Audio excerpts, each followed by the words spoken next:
Wimbledon হোক বা ফরাসি ওপেন, গ্র্যান্ড স্ল্যামের রজার ফেডেরার বনাম নোভাক জোকোভিচ মানেই ম্যারাথন লড়াই। কিন্তু সোমবার লড়াই ছিল মাত্র একটি সেটের, আর এই একটি সেটে কে করেন বাজিমাত তার দিকে তাকিয়ে ছিল টেনিস দুনিয়া।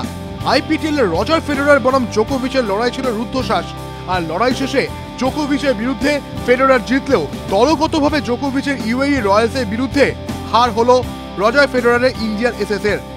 ইউএই রয়্যালসের কাছে 29-22 ফলে হারে ইন্ডিয়ান এসএস। এই রুদ্ধশ্বাস ম্যাচের আগে নয়াদিল্লির ইন্দিরা গান্ধী ইন্ডোর স্টেডিয়ামে ছিল চাঁদের হাট।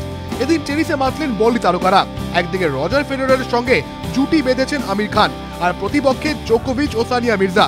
আবার কখনো কোর্টের একদিকে দীপিকা পাড়ুকোন, সুনীল গাভাস্কার, ফেডেরার, তাদের প্রতিদ্বন্দ্বী সানিয়া জোকার জুটি। এই টুকরো টুকরো কোলাজি এদিন ফ্রেমবন্দি হলো নয়াদিল্লিতে। এখানে শেষ নয়, টেনিস র্যাকেট হাতে কোর্টে নামলেন অক্ষয় কুমার, রিতেশ দেশমুখরা।